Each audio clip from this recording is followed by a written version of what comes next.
Good evening. It's time for Press Pass. Tonight, we become the focus. This is why. Nation journalist Erick Odour was just following up a story. Television journalist Jacque Maribe will be arraigned in court as investigations continue. How do we handle stories where journalists become the story? According to Story Sharon, I want to first congratulate all the media houses because they are doing a very wonderful job. The media, they need to be very fair. What to pay a story both sides. What are the thoughts on the coverage of the Sharon Otieno murder where Governor Obado is a suspect? Has it been objective?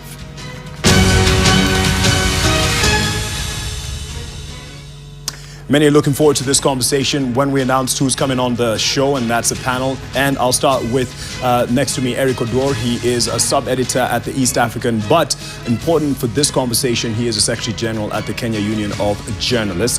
And next to him is Patience Nyange. She is a journalist by training, but currently a senior human rights officer and fights for the same. And you'll hear why when we start the conversation. Next to her is Julie Masiga. She is a journalist, has been a lawyer by training, but is also a journalist and is an editor with The Conversation Africa. Next to her is Macharia Gaitho, my senior in the profession. He is a journalist par excellence, has been in the game for many years. So tonight, just before we start the conversation proper, and just to get some thoughts, because over the week there has been some threats, in fact, against Nation journalists, especially over the coverage of the Sharon Otieno murder case that has involved where the main suspect, one of the main suspects, is Governor Obado. And we sought to ask people whether they think the coverage has been objective. Story ya Obado na Sharon, inaona watu wa media wanafuatilia vizuri, na vile ninaona maoni yangu, naona hii case iko neutral, si ati tunalaliwa Obado ama tulalie Sharon, kwa sababu sisi wenyewe hatukukuwa huko. Upande wa Governor Obado, nimeona ni kama media raundi wamejaribu kuwa open kidogo kulingana na venye mambo imekuwa ifanyika hapo awali.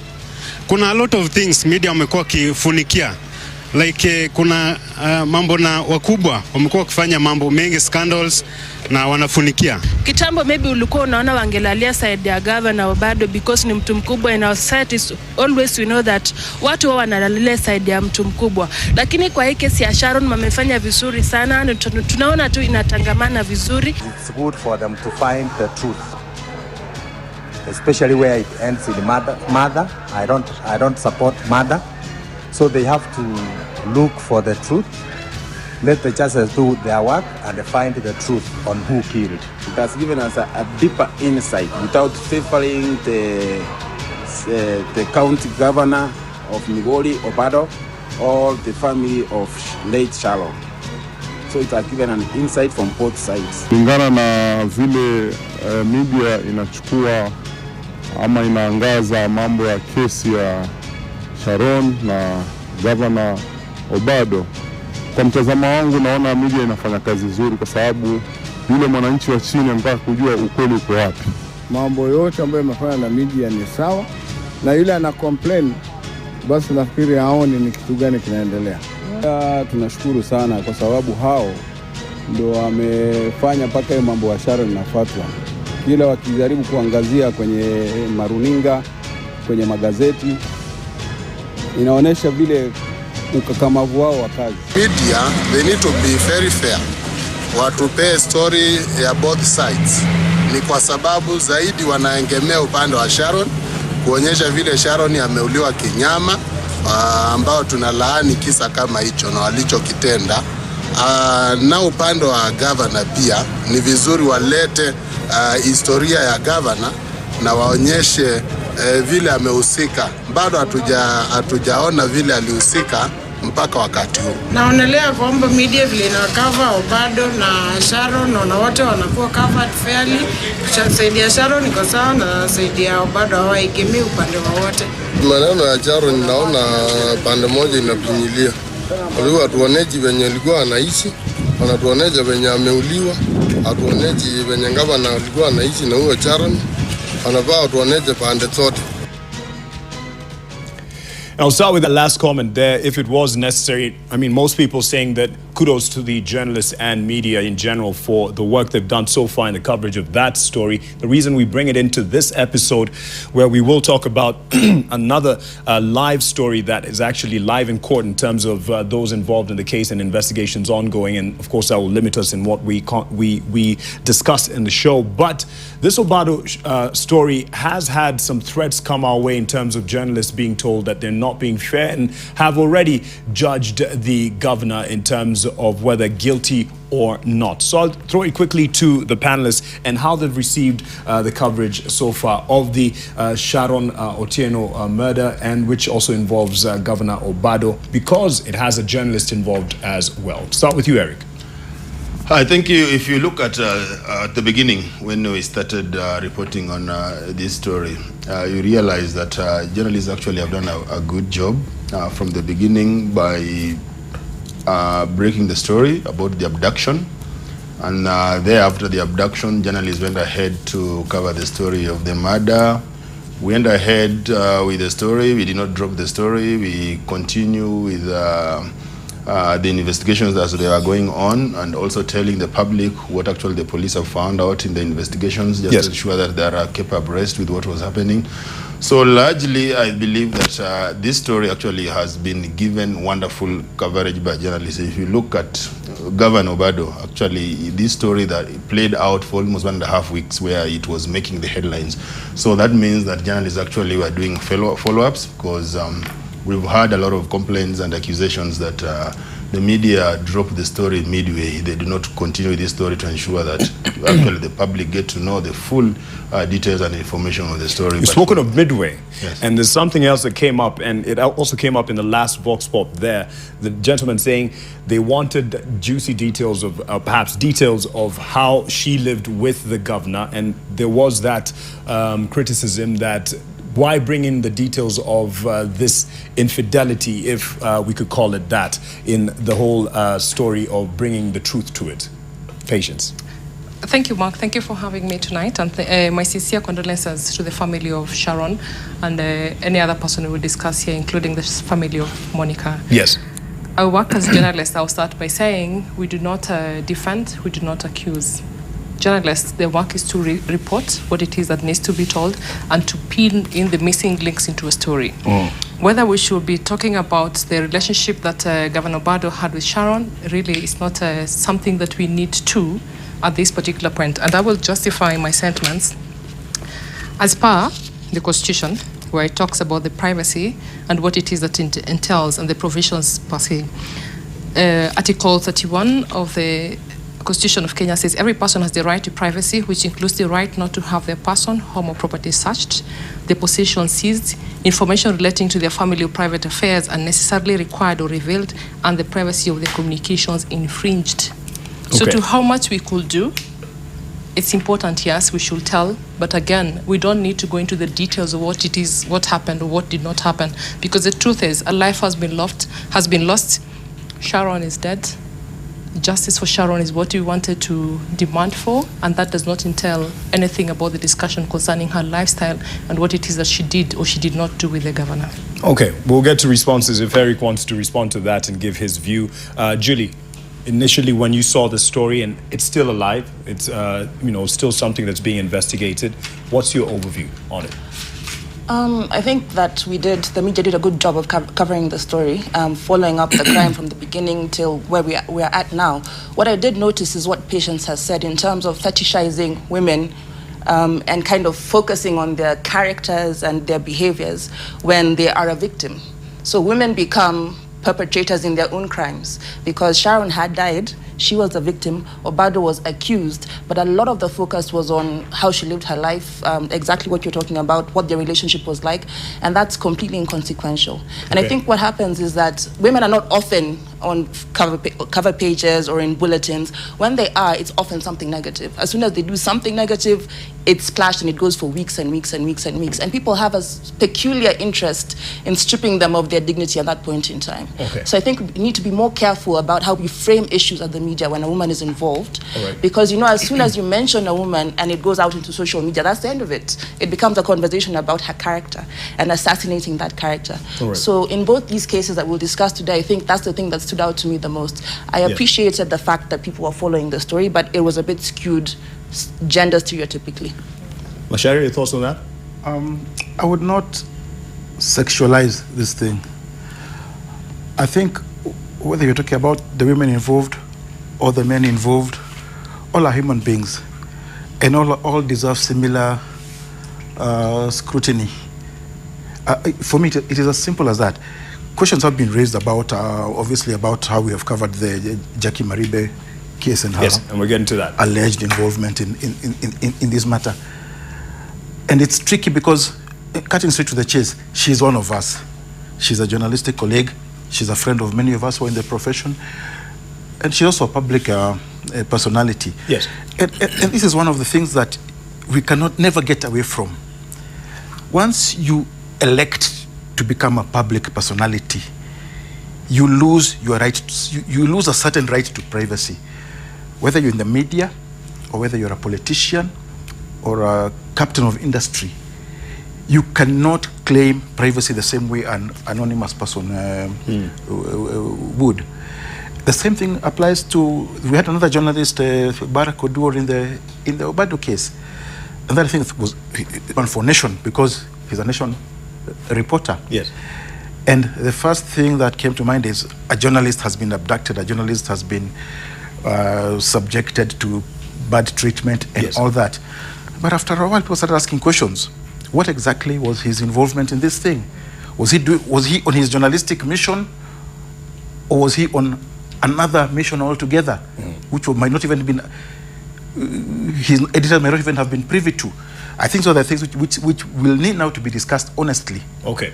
And that's what we need to pursue in this. There's something else, and what I'm looking at here, if my director can check this. Before we get to the main headline here, there was a criticism as well of what we focused on last week. Obado humbled in remand cells, governor subjected to indignity of common criminal suspects as he endures body search, low quality food and sharing of mattresses. He was spared drab prison uniform on the first day and allowed guests. Was this an important one? I don't know if my director can get this because it's actually on the side here. If you can see it, my director says it's not visible to her. It's just on the side here at the first page. That element and that angle of the story, did you see it warranted? That on the side there, not the main highlight, on the side, Obado humbled in remand cells. Was this? I think so. I think that is a story that actually deserved that space. Okay. And this is the reason, is that people still want the media to keep telling them story about Obado. And right now, Obado is actually in a remand cell, and therefore the only story that can come out is from industrial area prison. And the only story that came there was his life and his lifestyle that has changed. So there is nothing different that the media should have done other than telling the public that this is the governor. And you also know, one of the problems that have been raised or have actually been caused under some of the issues that have been raised about the governor is the high-flying lifestyle that they're living.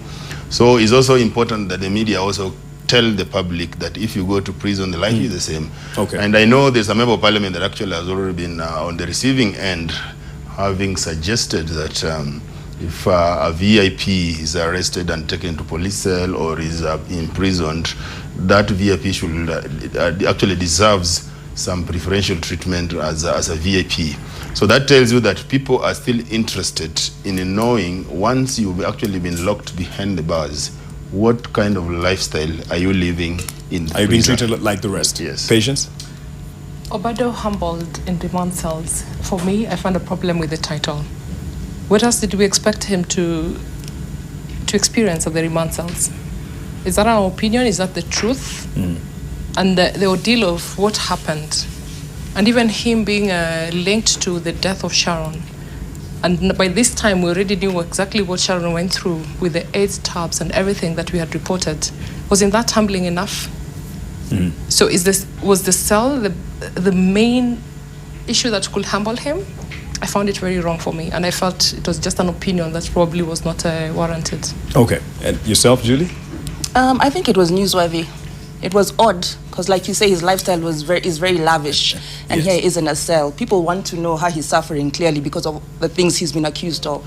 So I think in a cycle where there was so much about Obado, what else could you say? You have to find something interesting to catch people's attention and make this story newsworthy. Right. So from my opinion, I mean, obviously, what did we expect? Every criminal goes through that kind of treatment, but the man in question is a man who doesn't go through that kind of life on a day-to-day. So it's an interest. It's of interest to people to see. It's just an interesting little story. It might not be the biggest thing to talk about. Yes, but it's newsworthy. It is certainly of interest. But I read through some comments elsewhere on that particular piece, and I think to many readers it created the perception that the writer is that the writer is sympathizing with Obado. Okay. That is creating the impression that a governor who is used to power and privilege should not have to go through that, should not be humbled. And maybe that wasn't the intention, but that was what some readers saw. That's how it came across. And it wasn't just the the comment? By this evening, I was actually trying to see whether I could find it. We have actually a statement regarding admission and treatment of Honorable Zakaria Gaitho, Governor of Migori County.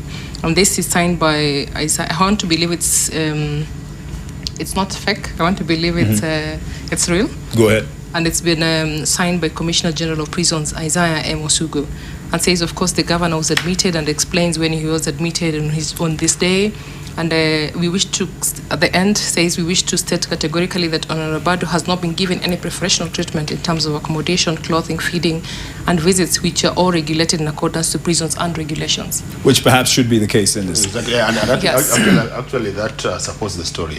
Okay. Because probably when the story was being written, obviously there are also those people who used to say that Obado has been given a VIP wing. So it's also been very important to bring out these issues and inform the public that this guy, the governor, is just being treated like any other suspect or any other inmate who is being held at industrial area prison. Okay. You also remember, Mark, we also had a headline where he's been eating skuma wiki for a few. And this is actually brought up by the Media Observer. They got, this is by Betty Mwangi, and they say prison tales stigmatize inmates, and they talk about the star splash. Obado ate skuma wiki for 3 days.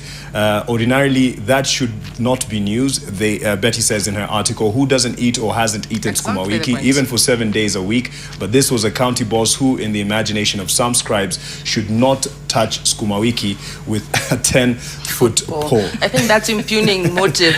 I think the scribe was just telling what was happening. Yeah, because Mike, I believe that's just an opinion of an individual, because I think when the Star came up, that's a very good good headline. Actually, just trying to compare the lifestyle of Obado at Gigiri Police Station and the lifestyle of Obado outside Gigiri Police Station. So that's how we are supposed to look at it. Okay. Probably they are looking at it literally as it is, but they didn't know, and I believe so. If I were an editor who wrote that headline, I will say that there was a hidden meaning in that headline. It was not just giving an express explanation as it is, but at least there's some hidden meaning in that headline. If I were an editor who wrote that headline, I would say so. All right, let's get initial reaction. Still, we're talking about headlines, and now we're on a story that has been in the minds and on the lips of many in terms of a talking point. And this headline by The Standard for Thursday, September the 27th, got a lot of reaction. And this, it reads, TV star sought fiancé held over murder. And many people had a problem with this. I'll start with you, Patience. You're very vocal on a social media page. What problem did you have with this headline? I had every problems with this headline. I still have problems with this headline, because this is the time we're getting introduced to this story. And for me, at this particular point, the story has not even gotten to at this point where today, for example, and then I see Maribe on the headlines. I have no problem with that. But at this point, we already had almost a prime suspect. In this case, Joey. We have totally lost Joey in the scenario and in the headline, and then all of a sudden we have introduced Maribe, who is a person we know. I understand that. But for me, what I realize is we are romanticizing the story. Sexizing the story and being able to now, let's bring the business angle. You know, we're selling this, and everyone had justification for its prominent sales visions. Yeah. And everyone said, you know, we start from the non. We are justifying everything as long as we have her story there and we have her photo there. Okay. And then I looked at the other newspapers. Star during this time did the same story without her photo. My question is, at that time, I was looking at Monica, and I was looking at the family and everything that they said about their daughter and the pain the family that was going through. So for me, at the point that we're introducing a new culprit here and we're introducing a new figure, and this is because we know Maribe and because now it's an interesting story to tell, we have lost this justice that for me as patients I'm looking for. Justice for Monica, the lady who has died here. And what is the story? Where is the suspect and everything? I felt it was really uncalled for, it was unfair, it was unwarranted at this particular point. Okay, at that point. Yes. Julie? I disagree. I think the headline said exactly what the story was about, that she was being sought by police. And her picture was because the story was about her. And I think Standard took a gamble because at that point, the public didn't know how far it was going to get. Yes. But now she's actually on the verge of being accused of something. So I didn't have a problem with that at all because, again, newsworthiness, prominence, scandal, proximity, all those things were present factors that must have influenced the decision of the editors. Yes. So, and the story was squarely about what the police had said they were doing, investigating, what is her name? Ms. Maribe. Yes. So I had no problem with it, and I thought that we should all have been a bit more dispassionate about how we approached the story because, of course, somebody had died and people were mourning, but these were editorial decisions being made about how to present the news. It was nothing beyond that. So I didn't actually participate in like the outcry about that particular headline. If you're in charge, would you have, been okay with this kind of headline? Yeah, certainly. I mean, Jackie is a personality. She's a celebrity. She's more than a journalist. She's a celebrity. Who knew Joey? An anonymous, unknown character then. Yes. And if you look at it now, maybe the Standard was prophetic. Well, they had some considering what subsequently happened. Has come out. Yeah. Right. So I think it was a fair headline.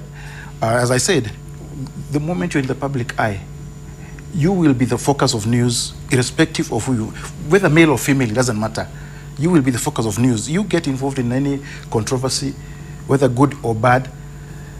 There might be a more principled player, but the fact that you are the one in the public eye, you're the one who will catch the headlines. Eric, as simple as you're that. a sub-editor. You make decisions on headlines yourself. I'll say number one, because what has come out is like the Standard or journalists knew more. Yes. At the time they were coming up with this story. So I believe that they must have briefed the editor who was writing the headline on this. So maybe the story did not have a lot of information, but at least on the background, when they were coming up with the headline and then the story, the journalists involved had too much information. Maybe it was just not right at that particular point to put that information to the public. Secondly, and I will say that at that particular time, the first headline when Jackie was being connected to this story was that they did some of the price at that particular day. Not everything withstanding that the journalists have a lot of information about this, it also teaches a lesson as journalists and as people who are always on the media or anything, what we'll call celebrities. It's about keeping our private life outside social media. Okay. So can imagine that had Jacque Maribe, and I'm not accusing her, and I think these are some of the gambles that we go through as the social media users, kept her private life outside social media.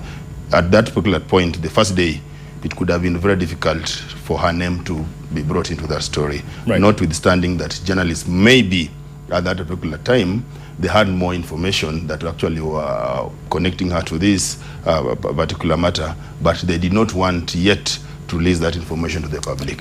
Yes, we want to connect with the audiences. We want to keep in touch with the audiences, and one way of doing that is through social media, for example. Okay. And again, as we're saying, she's already a public figure in terms of she raised news. We know that she's part of the news anchors at Citizen TV.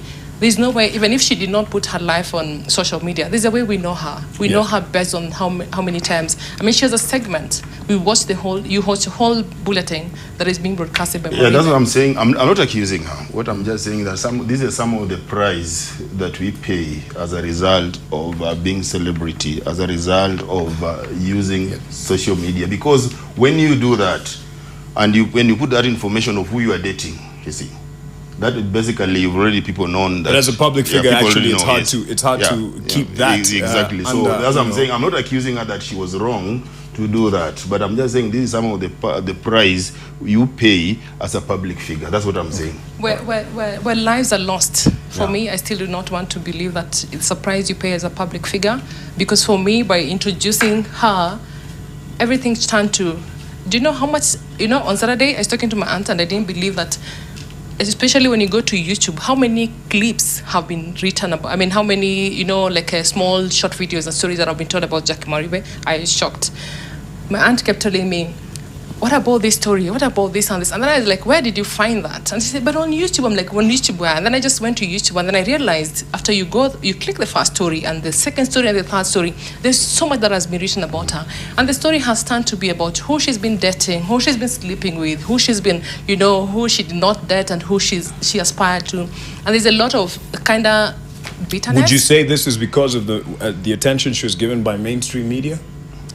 Would you attach it to that? Yes, I will definitely do that, because the moment you have introduced her at that time, we have lost what we were looking for, which is justice for Monica, and now it has become about this celebrity girl, which we know now, because we already know, and we already know her stories, but that's why Patience is implicated.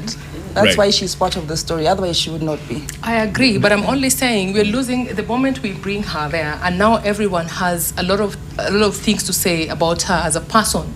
Not as a person of interest to the story.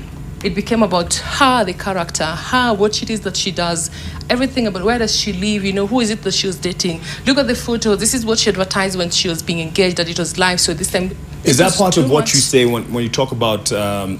There's I don't know if it's sexualizing the story or romanticizing it. Is that what happens when we're dealing with ladies who are at the center of a story? I think, Mark, if you look at this story from the beginning, and even in research, you always move from the known to the unknown. And this particular time, for the first day, Jackie was just being used for people to know who Joy is at that particular time. For the first time when the story actually broke out, people wanted just to know who is this Joy, because from the media it would have been very difficult just to say that. And it's enough to answer that she was dating. Yeah, at that particular time. Then there was enough evidence. That's what I was saying, that maybe at that particular time, innocently, she was paying the price of having this information out in the public. So at that particular time, innocently pay the price. Yeah. So at that particular time, people just used the information that was accurate. At that particular time. I have a problem with ascribing any kind of shame about people's personal choices. Because a crime is a crime, separate from her lifestyle and who she chose to date. Right? At that particular time, we are not, actually the story was not connecting her to the crime. At that particular time, she was just being used to introduce Joy, who is Joy.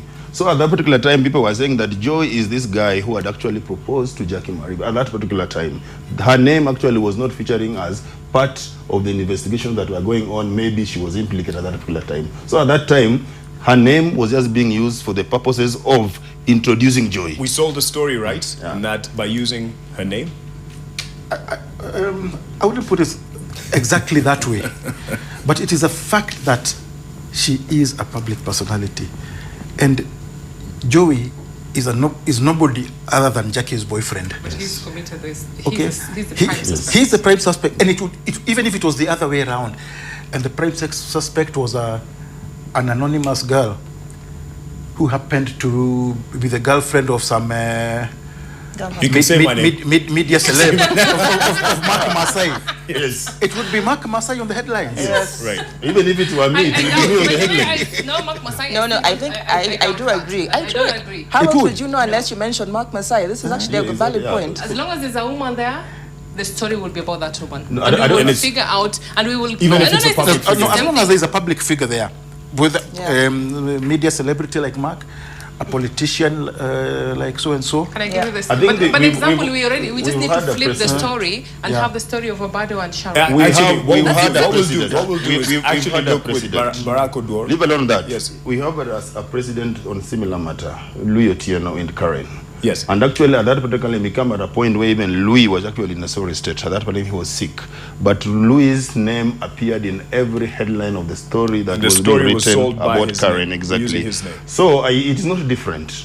If even the story of Moses Dola and Wanjiru Kabiru, it was the same Dollar whose name actually appeared in the headline. But Erick Odour was also on social media, so why not question his personal choices? Sorry? Yeah. He talked about personal choices of Jacque Maribe on social media. Yes. Louis Otieno also had a presence on social media, I do believe. Yeah. Why haven't you not mentioned that and said that he was innocently paying the price for putting his life out there? We'll get to this. We'll get back to this conversation. And just for the record, I'm not a celebrity. I happen to work where people need to see the job that I do, but I'm not a celebrity. Minim tumishi wa watu, I like to call it. Stay with us. This conversation continues shortly.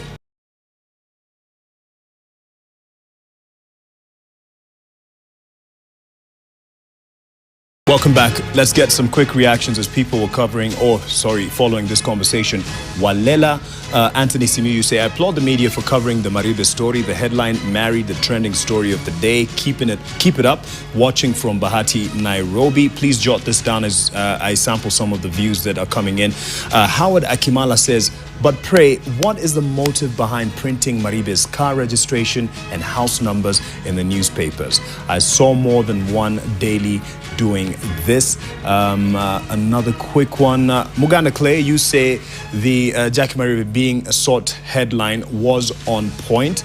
And Davy KN, you say, but Standard Media did an incisive, or Standard newspaper did an incisive thread regarding the controversial headline. What is emerging is that some of these media houses have very reliable sources. And he says what is emerging now, as you know, now details are coming out in terms of what is really being sought after, the leads that are being sought after. Valentine Mwamburi, you say mainstream media outlets provide good coverage of these events. However, social media, blogs, etc. give or leave a taste. Unfortunately, most of it is sour. So continuing with this conversation, there was the question asked here, if indeed the Jacque Maribe was not in the picture, would this story have been told differently? Yes, the story would have been told differently because the code of conduct for the practice of journalism actually prohibit using the innocent friends and relatives in a story like this one, that actually the person who is being mentioned is not directly involved in that particular matter.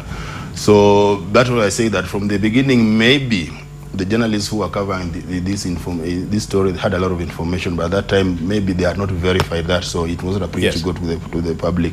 But the code of conduct actually prohibits journalists from involving relatives and friends to a matter like where a crime has been committed unfairly. Actually, that's what he says, being involving them unfairly. So had Jacque Maribe not been involved, as it has now turned out, based on the information that we've been given by those who are investigating the matter, it would have been unfair to name her at this particular moment. But if you look at the story, it has been developing and more information actually have been emerging.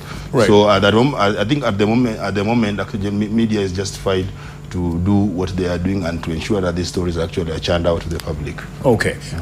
Julie, before we took a break, he brought the analogy of, the story that was back in the day of Louis Otieno and how they've been handled or treated and the reactions that come. So that question of romanticizing a story, right? What is it, more of the mainstream media that is doing this, or it's a cultural thing? Well, I think the media reported the story. Yes. They might have been more nuanced or more careful in the way they presented the facts.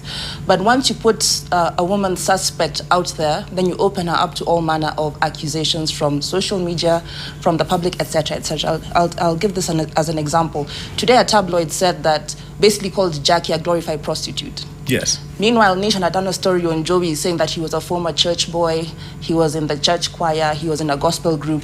Are you seeing those kind of comparisons? So you're like, one is a good boy gone bad, and one is a bad girl gone worse. You know how people's perceptions are. Well, I don't know why you're laughing. I just want to comment on that particular story she's mentioning about Joey, which it was in today's Nation. Yes. And somebody at Nation even pointed out to that headline. It was, the headline was something like... I can confirm it for you. Yeah, keep going. I think I'll find it right here. Budding musician whose life was cut short. Yes. And somebody said, wait a minute. Exactly. It wasn't Joey's life who cut short. It was Monica's. It was Monica's life who was cut short. Yes. They also have a photo of Monica there. Yeah. Then when you read the story... And even the story was... it was about a good boy who went bad.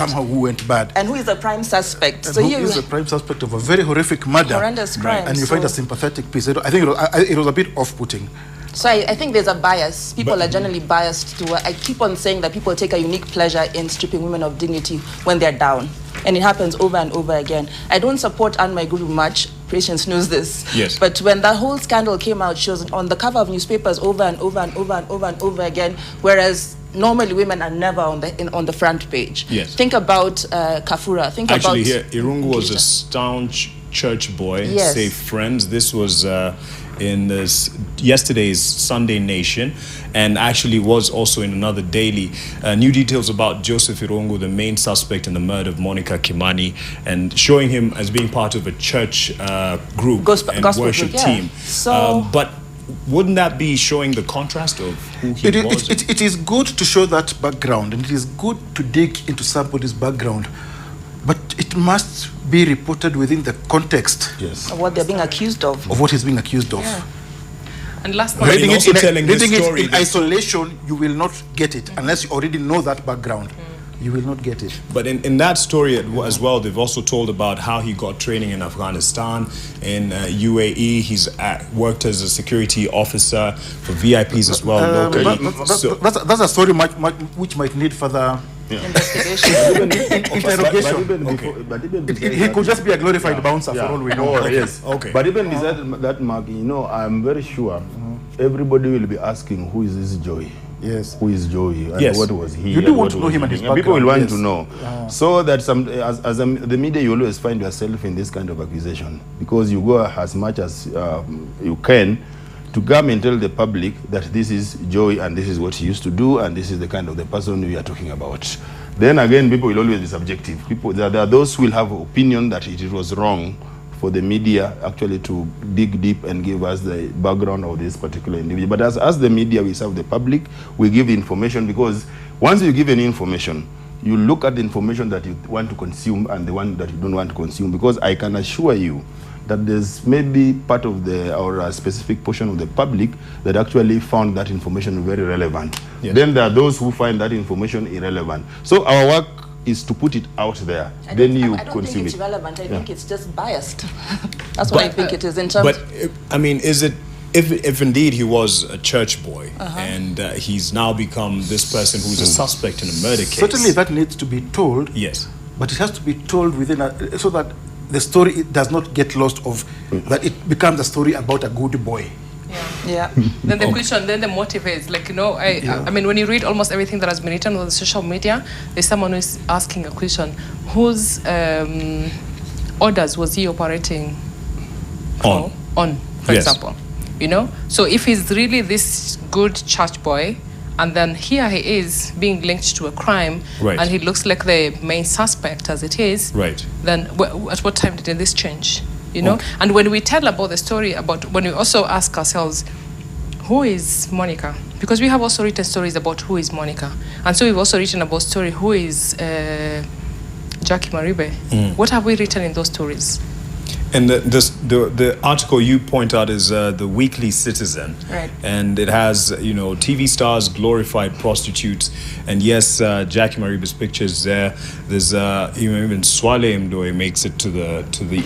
So when you're talking about fair in terms of treatment of gender, there is Louis Otieno, he's been pointed out there, and Swale Mdoe. Yeah, they have been, but then the case in point is Jacque Maribe, right? This is the current story we're talking about. Yes. But really, is the Weekly Citizen No, I'm not. Something quite worth discussing at this level. That's why I didn't mention the name of the publication. But the fact remains. Just to clarify, The fact remains that they were basically pushing a gender stereotype. Yeah, because I don't and think, a blanket I don't one, think even looking at the way the headline has been framed, yes. I don't think we should sit here and start discussing that headline. The way it just framed itself is someone actually is already biased. Yes. When it coming up on that headline. So I don't think we'll be just trying to sit here and start having a discussion around that. But I also want to say, even as much as we discuss that, for me, when we talk about gender balance in that, how many ladies do we have in that cover page, and how many men do we have there? And by the time you're calling someone a prostitute, is something I said this morning, and of course it wasn't taken very well. Please, let's show also the men they have been sleeping with. It's not just, it takes two to tango, and therefore we cannot just say glorified prostitutes and then we don't know who they have been sleeping with. Okay. Is this something that you see has had a pattern, the unfair treatment of subjects or persons of interest? I was talking about Waiguru, Ngirita, and Kafura, who became the faces of corruption. Yep. I think by virtue of being maybe soft targets, I wouldn't ascribe it to their agenda. When you think about those big scandals, those are the faces that come to mind. But one would say, Waiguru was the CS. And yes, it's true. Charge. It's true, but I'm trying to contrast it with the fact that on a normal day, I think if by the papers from maybe 2 weeks, going back 2 weeks before any of these scandals, it's frequently Raila Ruto, Uhuru Ruto, Raila Uhuru, and it's men generally who are typically in the first 15 pages of the national news in a newspaper. Right. Women rarely feature, but as soon as something goes wrong, then the floodgates open. Everything is interrogated. It takes sexual slant. There is something I think we have to look at, even how we run our own newsrooms, particularly our TV studios. There was a time when it was so clear that NTV, Citizen TV, KTN are almost competing on who has the most glamorous girls on TV news. And in fact, that almost became the standard, that the TV studio, instead of being a place for some serious discussion and news, it became a catwalk. Oh, okay. Okay. Are you saying that is a fact? No, Julie, look at BBC, look at CBS, look at CNN. Women walk across the they have women, yes. But who are they? Not because of their looks. But are you saying that some of the TV... Let me tell you, in Nairobi, in Kenya TV stations, a lot of people are put on TV because of their looks. Most of them have actually got... Give examples, because they have gone to school. Would you substantiate that? Let me help Macharia to explain that. To explain because that again, point. yes, what he's saying, because it's not a matter of we're just coming out of the blues. We had a meeting of senior journalists and former news anchors at one of the hotels in Nairobi, when we were talking about mentorship. And what came out, the senior news anchors, actually those who are there, I don't think I should be justified to mention their names here. Okay. But I think they were also concerned that if you look at the standards of the news anchoring and journalism, comparing with their days, actually they said that actually we've moved away from seriousness of presenting news. Those words came from them. That if you look the current news anchors and what they used to do, they said that actually there is a big difference and there's a disconnect. Well, those words didn't come from me because we were consulting. Okay, yes. Okay. Well, allow me to disagree with that, because in terms of it's a very competitive process in terms of recruiting people. I've never sit at a panel, but I know it is because we're subjected to the same process. And I mean, it's based on merit. Yes. It's not based on, how you look merely.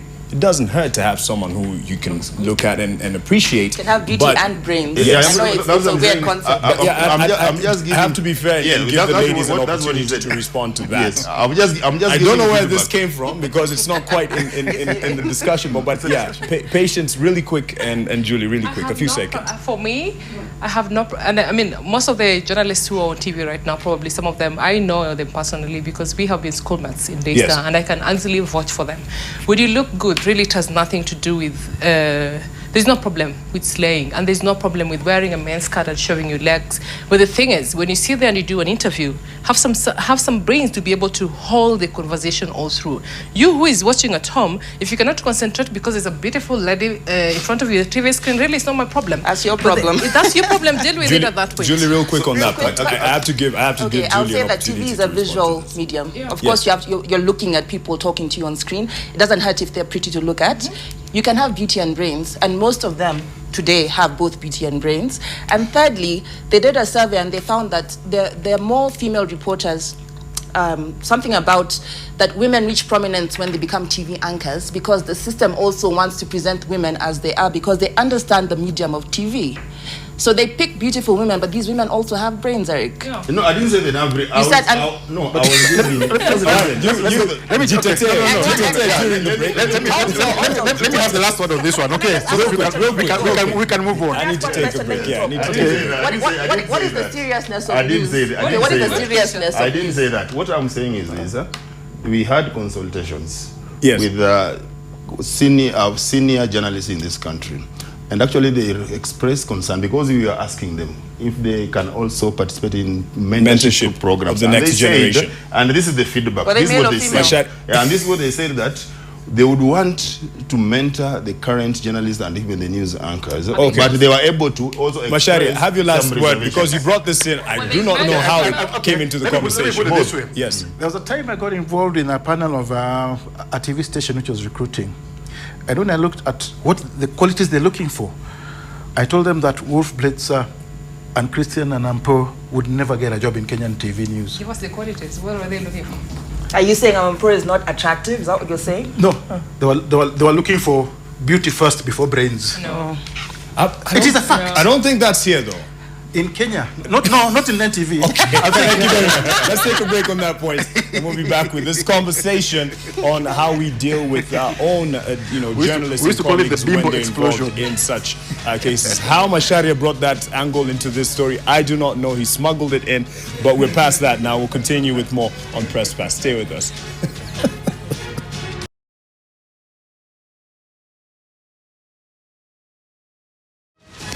Welcome back to Press Pass, and the conversation has been on how we cover stories that involve our own, and there has been in the recent past two main stories actually currently that involves a journalist of Citizen TV. And in telling this story, is it important to really attach that Citizen TV journalist Jacque Maribe this, Citizen TV journalist Jacque Maribe that? Does that serve any purpose in your view? I'll start with you, Patience, because I see you nodding your head in probably disagreement or something that you wanted to speak about. I think it's important. Okay. Because for me, how I look at an employer and an employee, it's a symbiotic relationship. Okay. So all along, Jacque Maribe has done a very good job for Citizen TV.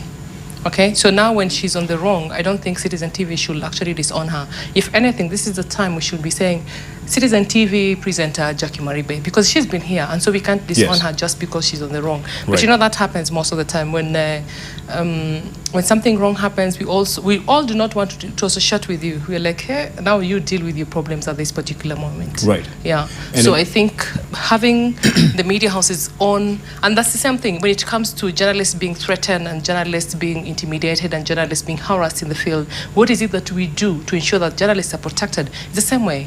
When it becomes a story about our very own, we need to champion for this safety for journalists. We need to champion for showing them it's not just about you coming on board and helping us achieve our targets, if at all that it is, but let's also be there for you. Okay. Yeah. And it's something that you will be able to respond to, but Julie, I'd want you to really exhaust the point of the desk or screen during the period, but will be dismissed as soon as they are formally charged for murder, robbery, or any serious crime. And traffic offenses are generally pardoned. The storyline, professional. The matters are at now. They are still being investigated. Jacque is being investigated. They are governed under their relationship as employees. And lawyer are actually regulated by Employment Act 2007, which actually stipulates at what point a contract enumerated in the Employment Act on the termination of contracts. None of them actually has breached any of them.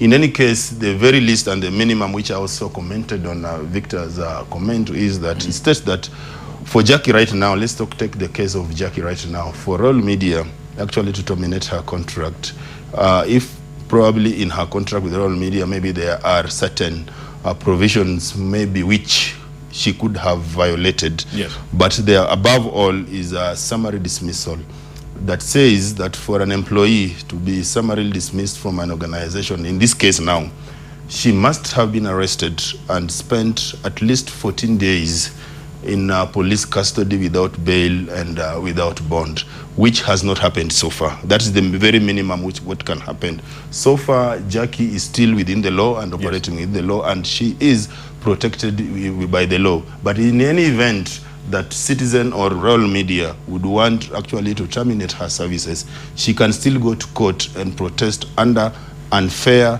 termination of her services. So far as Jacque stated, and I can say that as a trade unionist and the Secretary General of Kenya Union, Jacque is still within the law. Yes. Now, she has not broken any law that actually warrants her services being terminated. That's what I'm going to say that. Certainly she is, and I'm not pushing for any agenda. It's just to help people understand. Yes, people can understand media that. houses and within the unions that we have, there are procedures when there's issues, disciplinary issues or otherwise. So to add that, even after this, after the 11 days, if we see Jacque again on the screen and working as a journalist, we shouldn't question if that actually she has gone through all this and she has been released. I think we need also to make that very clear that so far she's not guilty. She has not violated any part of Employment Act that regulate her relationship with Royal Media Services. But in the court of public opinion, she's already been castigated. Yes, that's the court of public opinion, but we are not judged based on public opinion. We are based on the laws of the land. Actually, what I call it is she's been persecuted. Yes. Is what I call it.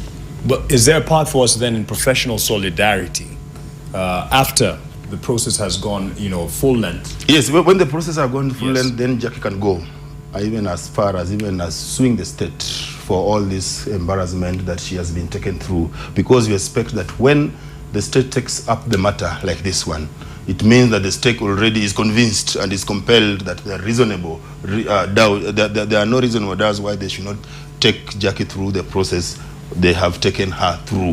So if she's actually released without any charges, or even if she's charged and actually she's acquitted, she can still go and pursue justice and sue the state for compensation for what the state has taken her through. Because it has caused a lot of damage in terms of image. There's something here to bring back the conversation to how we treat these issues when it's, in terms of the gender comparison. And this was on Saturday Nation. And Frida Simiu, she's the one who tweets this. And she says, this one of the headlines I consider sexist, considering its timeliness. Why not have the butchers as the headline? You have your Saturday Nation, butchered so young, and of course the late Monica Kimani, God rest her soul, and the rest here involved in various cases have been put on the front page. In terms of looking back at some of the cases that have involved young ladies, what are your thoughts on this? No, I disagree again, back to the whole idea of newsworthiness, because this is a classic human interest front page and headline, because you're appealing to people's emotions and you're showing them what has happened to these women who have been butchered. I don't think putting the butcherers, what's the word? The butchers. Yes. The butchers on the front page would have that same effect and would compel people to want to know more about that story. So I disagree completely. I think this is human interest. It's giving a human face of victims, which is very compelling for people to want to read. So. And it's a bit more analytical in terms of going back in the past. Going back in time and seeing how it's been a pattern. It seems like it's been a pattern, but it's because now we're really focusing on it. But actually for the past maybe year, there have been quite a few cases of women being killed or maimed. And thankfully, there have been a few high-profile cases, because on an ordinary day, when you read the paper in the briefs, women and girls and boys are killed on a daily, but they don't get this much attention. Right. So I think that it's a happy coincidence in a very strange way that these things have happened to kind of expose the femicide that happens on a day-to-day in this country. And my producer brought this. You can respond quick. I think it's a very compelling, very human interest story. And also I think a story which also sounds a warning to us as parents and to our growing children about the dangers lurking out there. The Saturday Nation did a very good job. Maybe somebody else would say, why the girls? Why not the boys? Maybe in the fullness of time, they'll think of doing about the boys who have been butchered in similar circumstances. Right. If they want one day to do about the killers and expose them, there will be time for that. But you can't mix all of them together. Whatever you do, somebody else will come up and say, why didn't you do it this way? And that's the nature of this business. Right, Patient? For me, what I really liked about this story is the question that this nation asked. The nation asked, experts want violent crimes against women, warns that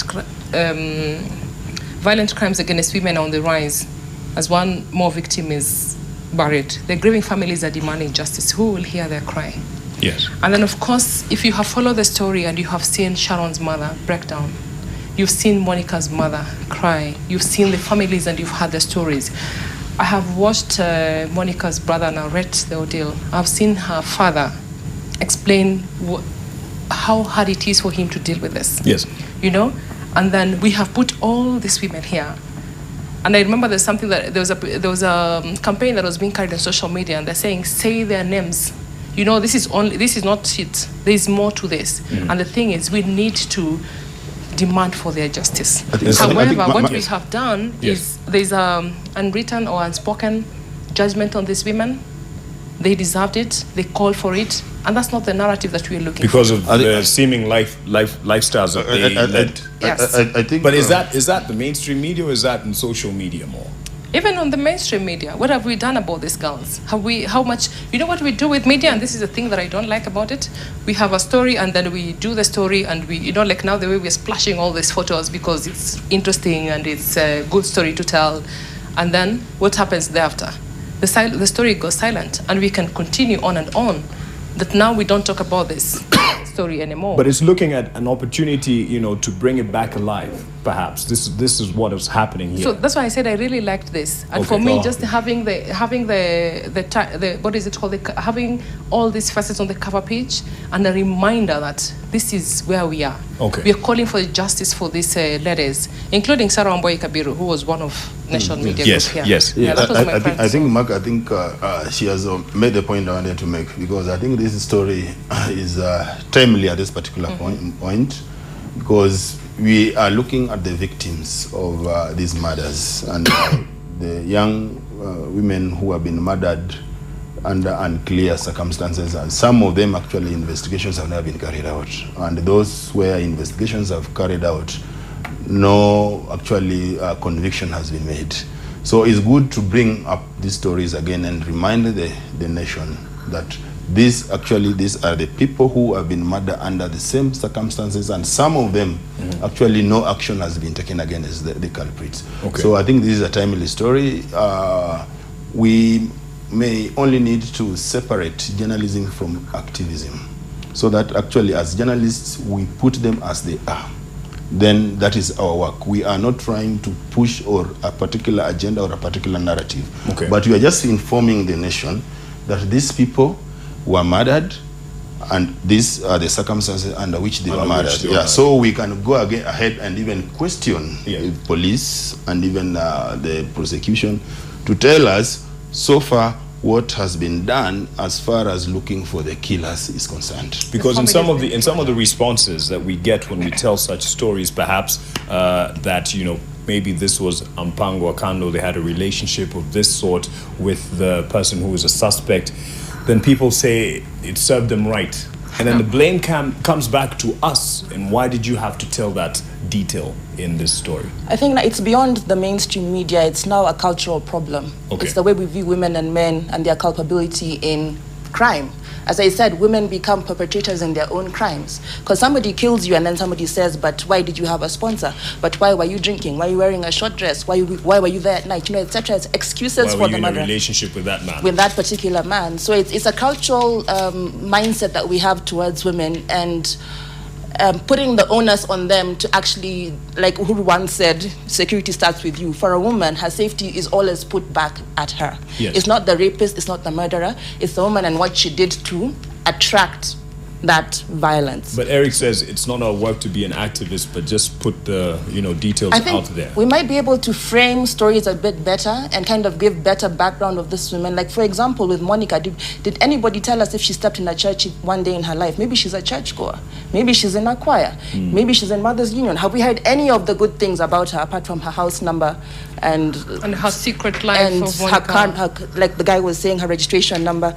Meanwhile, somebody has noted on Twitter that the reporters who did the story about Joey went to Nakuru and they were looking for more information about him, and that's just the information they got. But I think there's now discretion about should you tell the public this information, because now it paints him as a former angel, fallen though he might be now. Meanwhile, Jacque is a glorified prostitute. People say she was running in high level circles, things, just impugning her character because they are able to. Meanwhile, you will not do the same thing to a man. Okay. And for me, I think we also need to ask ourselves as journalists, do we have guidelines on how we report crime? This story is the way they... exactly. The guidelines there, and that's what I said, that I quoted the code of conduct. That actually says that if there's a crime like this one, it is how do you bring in the name of a relative or a friend in a fair manner? But during the break, you brought up the issue of how graphic it was, that we kept saying that Monica, God rest her soul in peace, that her throat was slit. And I think the issue here is also about the amount of information that actually journalists actually have. And now it could be, how do they sieve information to be given out to the public, and the information that actually the public ought to know. In your view, is that but even if you look at, it's important to give some of these stories, because I know the guideline is on the use of pictures and maybe the tone and language that is used in a story. That's what we have in the guideline.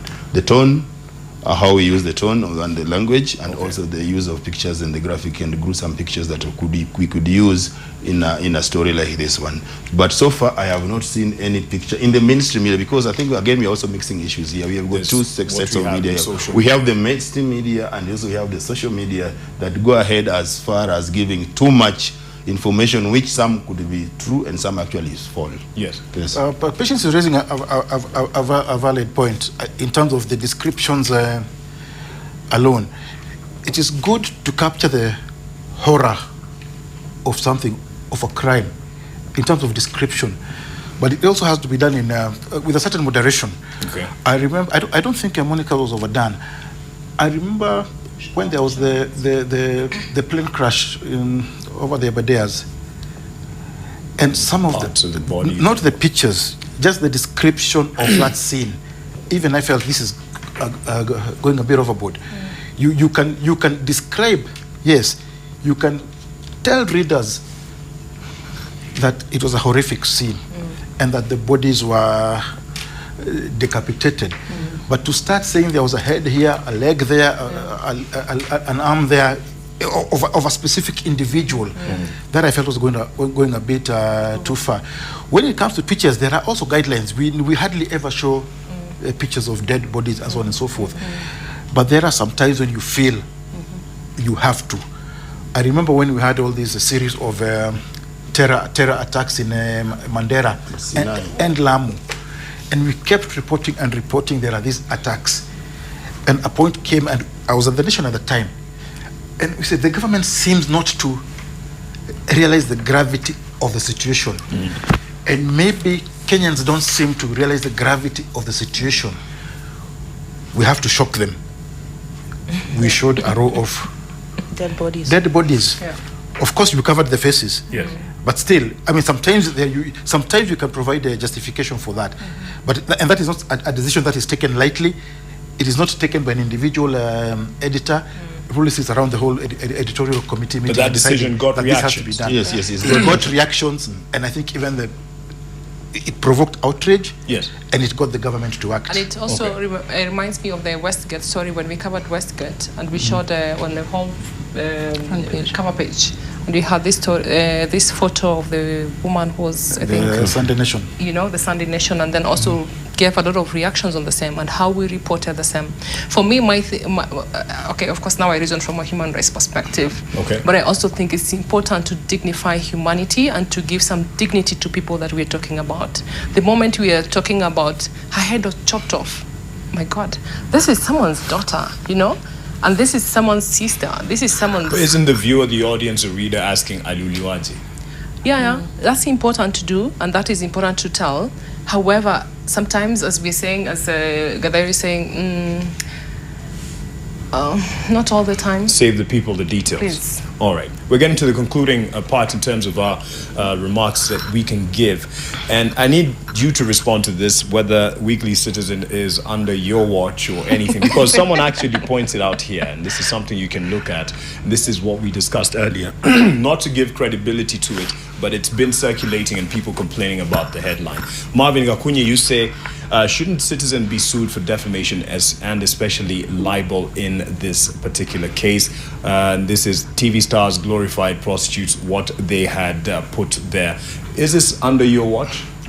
No, you think, as a union, we do not regulate the media. I think this is a matter that can be taken up by the Media Council of Kenya. I don't want to take a mandate. That even the person who wrote this, you wouldn't be able to follow so what we can do is that their complaint, actually, you see, there is a clear mechanism through which complaints can be made. So if there is not necessarily the people whose pictures actually have been published there, but any member of the public who believes that this is not right, such as that person can go to the Media Council Complaints Commission and file a complaint. Then the Weekly Citizen will be summoned to the Complaints Commission, and action will be taken against that. Okay. Yes. I think it's important that it is, because whatever was reported here was unwarranted. Yes, it's my opinion. I'm throwing it in there. Yes. Perhaps not objective, but it's not. It wasn't really well informed to put this story out there. But it's getting the focus that it looked for in the first place, given the splash there, glorified prostitutes. I'll say shame on you on that point. So let's get to the concluding remarks in terms of how we cover the people that we have worked with, and that there's no special treatment in any case. But how do we win back their credibility, especially when they are found not to be culpable? You know, it's difficult. Like I said, first of all, we say our people. Yes. They are our colleagues, and they are our friends. And they're caught up in the news, this time not as journalists, but as persons of interest. Yes. How do we cover them? I think we just have to now put aside our friendships, our loyalties, and cover them like any other person. Okay. And like I shared someone in a different group. If somebody is my personal friend and is involved in that thing, I might want to recuse myself from that story, because I will not be able to cover it objectively. Yeah. As simple as that. Either, I might want to cover for him and to spare some details. But there's something else I'd like to touch on in terms of how these particular two crimes have been reported in general. There have been a lot of almost groundbreaking coverage by the Kenyan media in terms of giving details on progress of investigations. Good. But it is also very clear that these details are being provided by the authorities, by the investigating officers, maybe by the director of criminal investigations himself. Then let us say so according to the director of criminal investigations. This is it, instead of leaving it to some anonymous source. Secondly, let us have the capacity, before rushing to press, to also analyze what we're being told by the investigators. Because sometimes we find what we are reporting today is not on the charge sheet when the guy is charged in court tomorrow. Or sometimes even the guy might never be charged. Then we're the ones who will end up with egg on our faces, because we relied on information. It might have been from an entirely credible source, but maybe it is an element of the police trying their suspects through the media before taking them to court. I think we do have to be careful to stand back a bit and say, wait, you're giving me all this information, you're the investigating officer, blah, blah, blah. But before I rush to press, I will also interrogate what you're telling me, because there are so many contradictions in some of the things which are being reported about this case, that some are actually mind-boggling, even within the same story. When they tell you that this was the job of professional hitman. A professional hitman does not leave fingerprints pointing all the way to himself. Right. Thank you for that. Julie?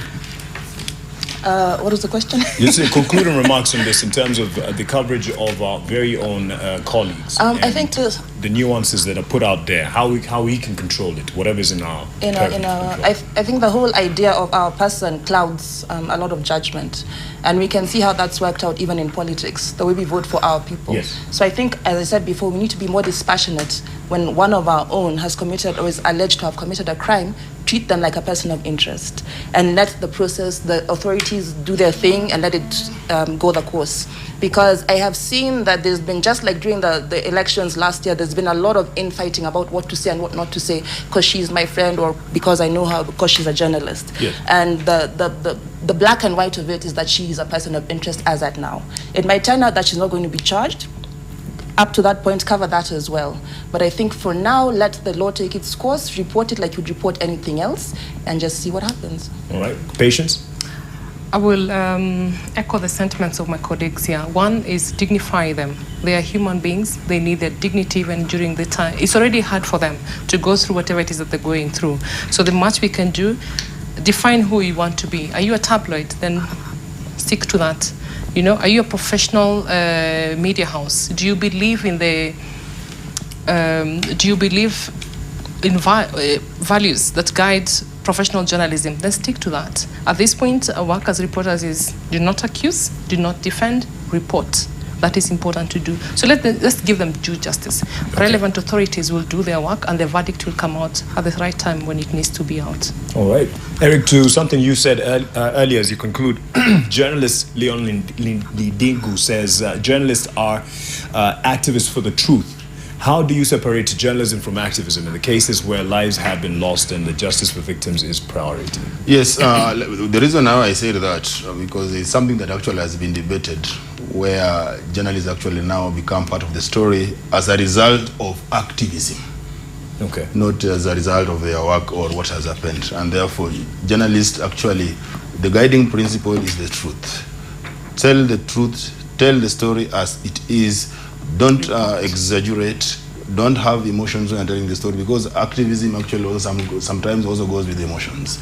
Don't be emotional when you are telling the story as a journalist. Look at it with a sober mind, with sobriety, so that you can be able to help the public. Because the moment you also bring emotions in your work as a journalist, then that means you're also exaggerating. So you should remove yourself from that particular point of view and make sure that whatever you're presenting to the public actually is the true picture of what has happened.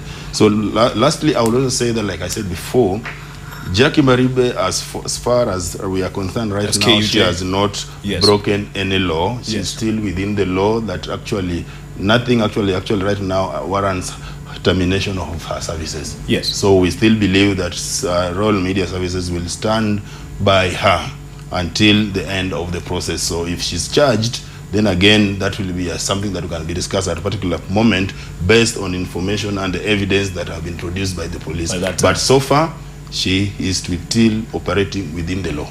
And so is Barack Odour. Yes. Okay. Thank you for that. And with a thought here by Gadara, who is also a contributor on the show several times, he says, problem isn't journalists becoming the news. It's that they are not the news often enough. Kenya media is adept at covering up its own foibles. So while sometimes gladly exposing MPs receiving bribes, they never expose fellow journalists pocketing the same. I see Gaitho wanting to respond, and I think I know what he wants to say. Gadara, you are also part of the media, so do something about it. That is something I'm always telling Gadara. Don't say you the media, say we the media. Yeah. All right, thank you so much for your thoughts, but just leaving you with something that's also happening in the international world. I wouldn't say that there is parallels to what's happening here, but there is some similarity in terms of involvement. Excuse me. Jean-Claude Arnault, a renowned French photographer at the heart of a rape scandal that saw this year's Nobel Prize for Literature postponed, has been handed a 2-year prison sentence for the first time since 1949. The secretive jury that hands out the world's most prestigious literary prize will not unveil a winner, instead revealing the two laureates in 2019. Let's get that story.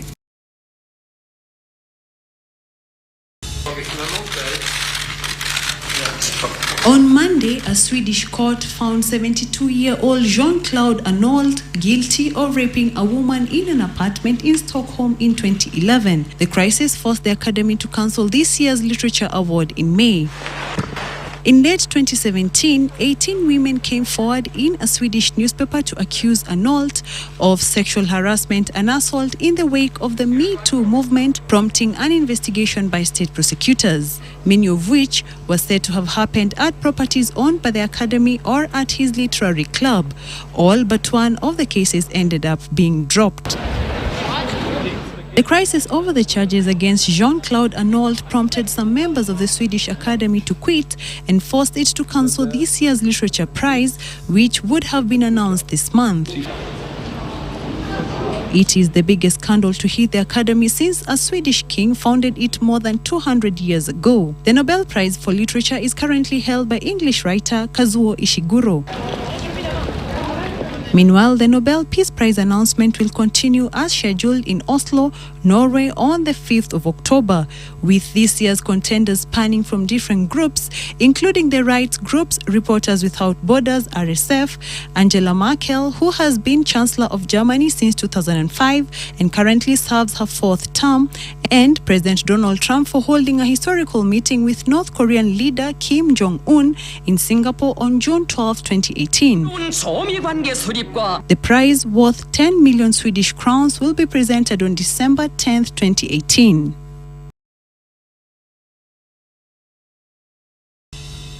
And thanks to Rosalia Carranzo, my producer, for that international radar piece.